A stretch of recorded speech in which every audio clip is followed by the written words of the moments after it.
Hallo maatjies, vandag is dag 6 van die 10 dae van gebed. Die Heilige Gees is uitgestort.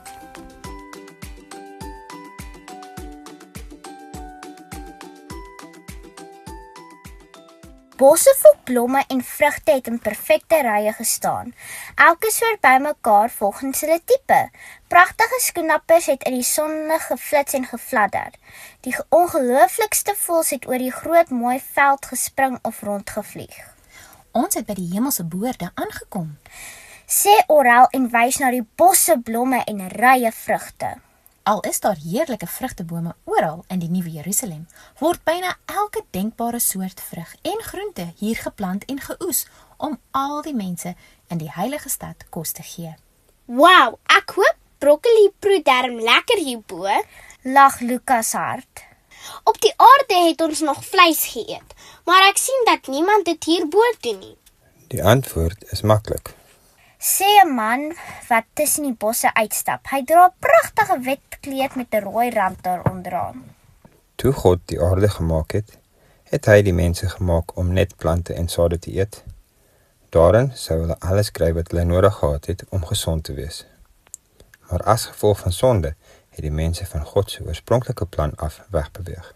God het toegelaat dat mense na die sondevloed vleis eet. Voeg Oral by. Daar was nie baie groente oor na die vloed nie, maar selfs toe het God gesê watter diere rein was om te eet en watter nie. Tog het al die mense al hoe verder van God se ideale plan af wegbeweeg, en dit het groot probleme met hulle gesondheid veroorsaak.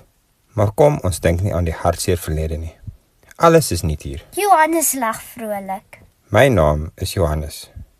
Op die aarde het hulle my Johannes die Doper genoem, maar hier in die hemel is almal gedoop deur die Heilige Gees. Ek het dus nie juist meer doopwerk om te doen nie, nee.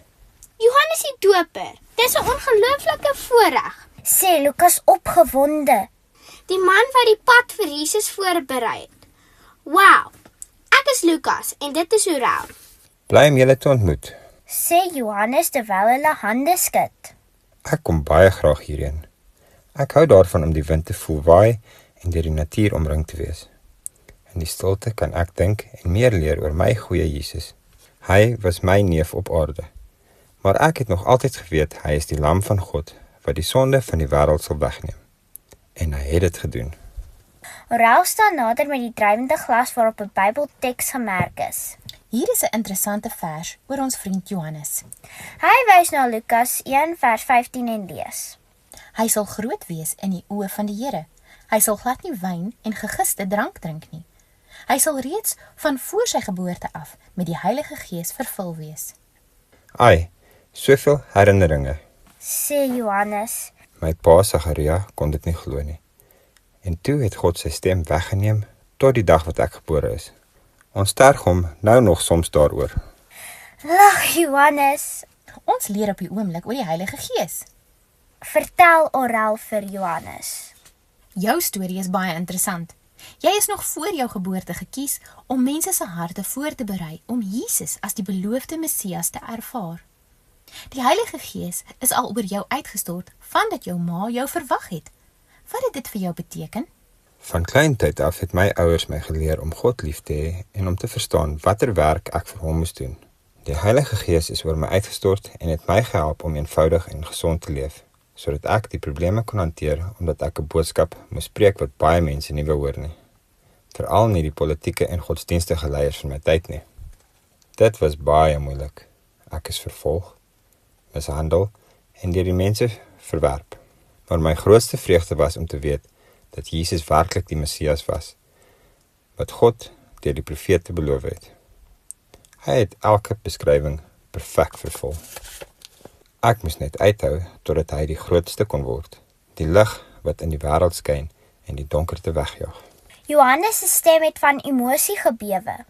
Die einde van my lewe op aarde was tragies.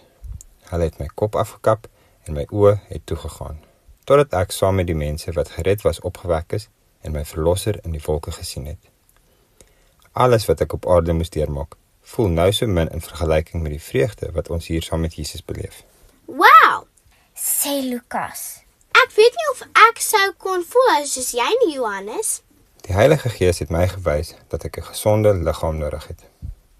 Ek moes berge op en afklim. Ek het honderde kilometers gestap om God se boodskap vir die mense te preek. Om gesond te wees het my baie gehelp. Dit het my liggaam, my gedagtes en my gees sterk gemaak. Soos die vers sê, ek was van my geboorte af voorberei vir hierdie werk. Jou verhaal is so spesiaal. Sê Lukas. Wat gaan jy nou hier in die hemel doen? Dit is 'n baie goeie vraag, Lukas. Glimlag Johannes. Ek wil alles oor die natuur leer. Ek is nuuskierig oor hoe plante blomme maak en hoe die blomme dan vrugte word. Hier in die hemelse boorde leer ek elke dag iets nuuts. Ek het mos 'n ewigheid om al God se wonderlike skepingsgeheime te ontdek. Ons sal nog baie kans hê om te gesels, liewe Johannes. Sê Oral terwyl die rooi kolletjie op die drywende kaart weer begin flikker. Lukas, dis tyd om te gaan. Kom. Dankie dat jy vir ons meer oor die Heilige Gees verduidelik het, Johannes. Sê Lukas. Ek is seker ons sal weer sien. En daarmee vertrek Oral en Lukas na hulle volgende kuierplek. Hallo maatjies, dis tyd vir 'n pretaktiwiteit. Pak 'n mandjie of sakkie vol gesonde kos om vir iemand te gee wat honger is. Vra jou ouers of onderwyser om saam met jou te gaan om die mandjie af te lewer. Bid vir daardie persoon en vra vir jou ouers of onderwyser om jou te help om Bybelverse oor geloof in Jesus te kry, wat jy kan lees vir iemand wat swaar kry. In jou gebedstyd vandag het ek vir jou 'n paar idees. Maatjies, kan julle onthou hoeveel keer bid ons deur die dag? Ja, ons bid gedurig. En onthou ons bid nie net vir onsself nie, maar ook vir ons familie en vriende. Vandag wil ek hê julle moet bid dat die Heilige Gees in jou lewe uitgestort sal word en dat hy jou sal help om gesond te lewe. Bid dat die Heilige Gees jou sal help om iemand te wees wat die boodskap van Jesus aan mense kan vertel.